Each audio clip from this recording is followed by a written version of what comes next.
ಒಂದು ಕಡೆ ದರ್ಶನ್ ಭೇಟಿಯಾಗೋದಕ್ಕೆ ನಟ ವಿನೋದ್ ಪ್ರಭಾಕರ್ ಜೈಲ್ ಕಡೆಗೆ ಬಂದಿದ್ದಾರೆ. ಜೈಲಲ್ಲಿ ದರ್ಶನ್ರನ್ನು ಮಾತನಾಡಿಸಿ ಬಂದಿರೋದು ವಿನೋದ್ ಪ್ರಭಾಕರ್. ದರ್ಶನ್ರನ್ನು ಮಾತನಾಡಿಸ್ಕೊಂಡು ಬಂದಿದ್ದಾರೆ ವಿನೋದ್ ಪ್ರಭಾಕರ್. ದರ್ಶನ್ ಭೇಟಿಯಾದ ಬಳಿಕ ವಿನೋದ್ ಪ್ರಭಾಕರ್ ಮಾತನಾಡಿದ್ದಾರೆ ಕೂಡ. ಇಡೀ ಪ್ರಪಂಚ ಎದುರಾಗಿಬಿಟ್ರು, ನಾನು ಯಾವತ್ತೂ ದರ್ಶನ್ ಪರ ಅಂತ ಯಾವುದೋ ಒಂದು ವೇದಿಕೆಯಲ್ಲಿ ವಿನೋದ್ ಪ್ರಭಾಕರ್ ಮಾತಾಡಿರಬೇಕು.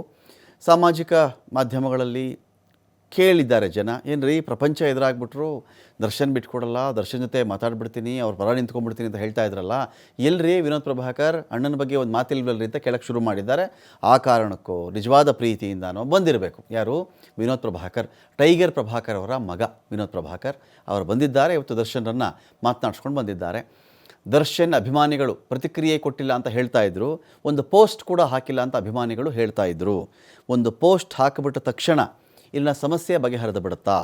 ಇದು ನನ್ನ ಪ್ರಶ್ನೆ ಇದೆ. ಇಲ್ಲಿ ತನಿಖೆ ಆದ ಮೇಲೆ ಸತ್ಯ ಗೊತ್ತಾಗುತ್ತೆ ಅಂತ ಕೂಡ ವಿನೋದ್ ಪ್ರಭಾಕರ್ ಮಾತಾಡಿದ್ದಾರೆ. ಇಲ್ಲೇನಾಗುತ್ತೆ ಅಂದರೆ ನೋಡಿ, ಇದೇನೋ ಬೇರೆ ಥರ ಅಪಾಯ ಅಲ್ಲ. ಯಾರೋ ಅವ್ರು ಹೋಗ್ತಿದ್ರು, ಅವ್ರಿಗೇನೋ ಕಾಲಿಗೆ ತೊಂದರೆ ಆಗಿಬಿಡ್ತು, ಕೈಗೆ ತೊಂದರೆ ಆಯಿತು, ಬಿದ್ದು ಬಿಟ್ರಂತೆ, ಅಪಘಾತ ಅಂತೆ ಅಂದರೆ ಯಾರು ಬೇಕಾದರೂ ಬರ್ತಾರೆ. ಆದರೆ ಈ ಕೇಸಿನ ಮ್ಯಾಗ್ನಾನಿಮಿಟಿ ಇದೆಯಲ್ಲ, ಅಗಾಧತೆ ಇದೆಯಲ್ಲ ಈ ಕೇಸಿಂದು, ಕೇಸಲ್ಲಿ ಏನು ಆರೋಪ ಇರೋದು? ದರ್ಶನ್ ಮತ್ತು ಗ್ಯಾಂಗ್ ಸೇರಿಕೊಂಡು ರೇಣುಕಾಸ್ವಾಮಿಯನ್ನು ಕೊಂದುಬಿಟ್ಟಿದ್ದಾರೆ ಅಂತ ಆರೋಪ. ಇಂಥ ಆರೋಪ ಇದ್ದಾಗ ಸರಿಯಪ್ಪ, ಇಡೀ ಸ್ಯಾಂಡಲ್ವುಡ್ಡೇ ಪರಪ್ಪನ ಅಗ್ರಹಾರ ಜೈಲ್ ಹತ್ರ ಬಂದುಬಿಡಲಿ ಒಂದು ವೇಳೆ, ಎಸ್, ಲೆಟ್ ಅಸ್ ಅಸ್ಯೂಮ್, ಅದನ್ನು ಕಲ್ಪಿಸಿಕೊಳ್ಳೋಣ. ಸ್ಯಾಂಡಲ್ವುಡ್ ಒಬ್ಬ ನಟ ಬಿಡ್ದಂಗೆ ಬೇಕಾದ್ರೆ ಬಂದುಬಿಡಲಿ ಪರಪ್ಪನ ಅಗ್ರಹಾರದಲ್ಲಿ, ಬಂದ್ ಮಾಡಲಿಕ್ಕೆ ಏನಿದೆ ಹೇಳಿ?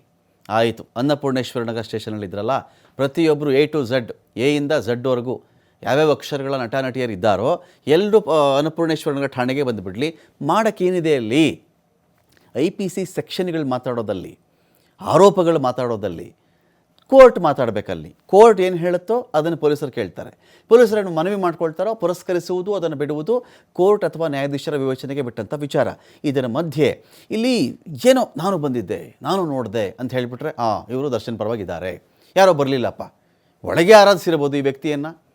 ಹಾಗಾದರೆ ಕಷ್ಟದ ಕಾಲದಲ್ಲಿ ದರ್ಶನ್ ನೋಡೋಕ್ಕೆ ಇವ್ರು ಬರಲಿಲ್ಲ ಅಂತ ಅವ್ರ ಮೇಲೆ ಗುಬೆ ಕೂರಿಸೋದಾ? No, both are wrong. ಎರಡೂ ಕೂಡ ತಪ್ಪೇ ಇಲ್ಲಿ.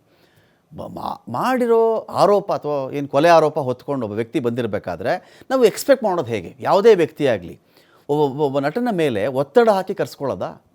ಅಭಿಮಾನ ಎಲ್ರಿಗೂ ಇರಲಿ, ನಟನ ಮೇಲೆ ಒತ್ತಡ ಹಾಕಿ ನೀವು ಯಾಕೆ ಬಂದಿಲ್ಲ, ಅವಾಗ ಪ್ರಾಣ ಕೊಡ್ತೀನಿ ಅಂದ್ಬಿಟ್ಟಿದ್ರಿ, ಪ್ರಪಂಚನ ಎದುರು ಹಾಕೊಂಡ್ಬಿಡ್ತೀನಿ ಅಂದ್ರಿ, ದರ್ಶನ್ ಏನೇ ಮಾಡಿರಲಿ ನಾವು ಇದ್ದೇ ಇರ್ತೀವಿ ಅಂತ ಹೇಳಿದ್ರಿ, ಈಗ ಯಾಕೆ ಬಂದಿಲ್ಲಪ್ಪ ನೀವು?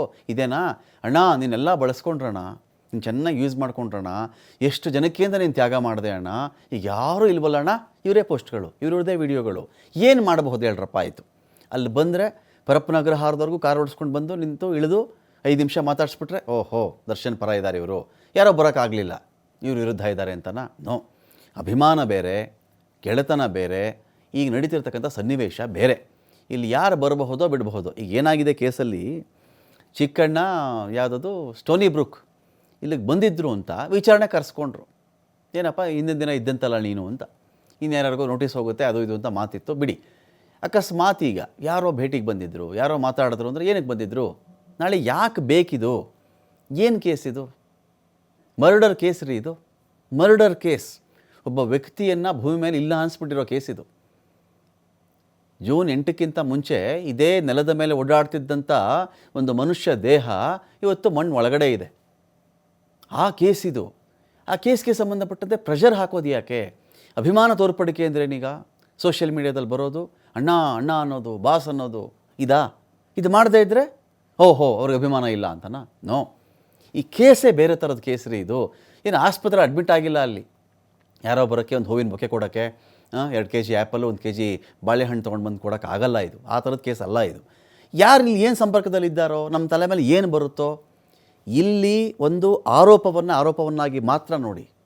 ಈ ಆರೋಪಕ್ಕೂ ಸಪೋರ್ಟ್ಗೂ ಅಭಿಮಾನಕ್ಕೂ ತೆರೆ ಮೇಲಿನ ಅಭಿನಯಕ್ಕೂ ಅವರ ವ್ಯಕ್ತಿತ್ವಕ್ಕೂ ಅವ್ರಿಗಿರ್ತಕ್ಕಂಥ ಸಂಪರ್ಕಕ್ಕೂ ಸಂಬಂಧ ಇಲ್ಲ.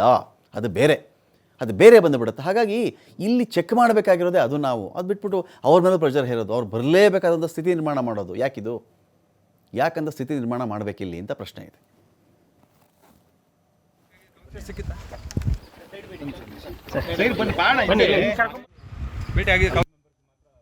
ಆಗಬಾರ್ದಾಗಿತ್ತು. ಎಲ್ರಿಗೂ ನಿಮ್ಗೆ ಎಷ್ಟು ಗೊತ್ತಿದೆಯೋ ಅಷ್ಟೇ ನನಗೂ ಗೊತ್ತಿರೋದು. ಯಾಕಂದರೆ ನಾನು ದರ್ಶನ್ ಸರ್ ಅವ್ರನ್ನ ಮೀಟ್ ಮಾಡಿ ಒಂದು 4 ತಿಂಗಳಾಗಿತ್ತು. ಅವ್ರ ಬರ್ಡೇಗೆ ಮೀಟ್ ಮಾಡಿದ್ದು. ಸೊ ನನಗೂ ಗೊತ್ತಿಲ್ಲ, ಎಲ್ಲ ನಿಮ್ಮ ಒಂದು ಚಾನಲ್ಸಲ್ಲಿ ಏನು ಬರ್ತಿದೆಯೋ ಅದನ್ನೇ ನೋಡ್ತಿದ್ದೆ. ಪ್ರತಿಯೊಂದೂ ನಾವು ಅಲ್ಲಿ ಸ್ಟೇಷನ್ ಹತ್ರ ಟ್ರೈ ಮಾಡಿದೆ, ಅನ್ನಪೂರ್ಣೇಶ್ವರಿ ಸ್ಟೇಷನ್ ಹತ್ರ ಹೋಗೋಕ್ಕೆ ಟ್ರೈ ಮಾಡಿದೆ, ಮೀಟ್ ಮಾಡಬೇಕು ಅಂತ. ಅಲ್ಲೂ ಆಗಲಿಲ್ಲ. ಇಲ್ಲಿ ನನಗೊತ್ತು ಭೇಟಿ ಮಾಡ್ಕೊಂಬಂದೆ. ಮೌನವಾಗಿದ್ದರು, ಸುಮ್ಮನೆ ವಿಶ್ ಮಾಡಿದೆ. ಅವರು ಸರಿ ಅಂದರು. ಒಂದೇ ಒಂದು ಸೆಕೆಂಡ್ ಅಷ್ಟೇ ಶೇಕ್ ಹ್ಯಾಂಡ್ ಮಾಡಿದೆ, ಬಂದೆ. ನಾನು ಏನೂ ಮಾತಾಡಿಲ್ಲ, ಅವರು ಮಾತಾಡಿಲ್ಲ. ನಾನು ಸುಮ್ಮನೆ ಟೈಗರ್ ಅಂದರು, ಬಾಸ್ ಅಂದೆ ಅಷ್ಟೇ. ನನಗೂ ಈ ಒಂದು ಇದರಲ್ಲಿ, ಯಾಕಂದರೆ ಇದು ಬೇರೆ ಎಲ್ಲ ಕಡೆನೂ ಬೇರೆ ಥರದ್ದು ನಾವು ಮೀಟ್ ಮಾಡಿದ್ದೀವಲ್ಲ, ನಾನು ಏನೂ ಮಾತಾಡಲಿಲ್ಲ. ಸರಿ ಆಯಿತು ಅಂತ ಬಂದ್ಬಿಟ್ಟೆ. ಎಲ್ಲರೂ ಲಾಸ್ಟ್ ಟೈಮಿಂದ ನಾನು ನೋಡ್ತಿದ್ದೀನಿ,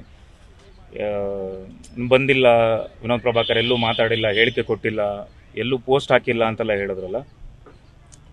ನಾನಂದರೆ ಈಗ ಪೋಸ್ಟ್ ಹಾಕಿ ಈ ಸಮಸ್ಯೆ ಬಗೆಹರಿಯುತ್ತೆ ಅಥವಾ ಈ ಪ್ರಾಬ್ಲಮ್ ಎಲ್ಲ ಸಾಲ್ವ್ ಆಗುತ್ತೆ ಅನ್ನೋ ಥರ ಆಗಿದ್ದಿದ್ರೆ ನಾನೇ 1 ಲಕ್ಷ ಪೋಸ್ಟ್ ಹಾಕ್ಬಿಡ್ತಾಯಿದ್ದೆ. ಇದೆಲ್ಲ ಪ್ರಾಬ್ಲಮ್ ಸಾಲ್ವ್ ಆಗಲಿ, ಎಲ್ಲ ಮೊದಲಿನ ಥರ ಆಗೋಗಲಿ ಅಂತ. ಇದು ಭಾಳ ಗಂಭೀರವಾಗಿದೆ. ಸೊ ಹಾಗಾಗಿ ಪೊಲೀಸ್ ತನಿಖೆ ನಡೀತಿದೆ. ಸೊ ಅವ್ರಿಗೂ ಯಾವುದೂ ತೊಂದರೆ ಆಗಬಾರ್ದು. ನಮ್ಗೆ ಎಷ್ಟು ಗೊತ್ತಿದೆ ಅಷ್ಟೇ ನಾವು ಹೇಳಬೇಕು ಅಂತಿದ್ದೆ ನಾನು. ಒಂದು ಸಮಸ್ಯೆಯಿಂದ ಎಲ್ರಿಗೂ ಒಂದು ನ್ಯಾಯ ಸಿಗಬೇಕು. ಯಾಕಂದರೆ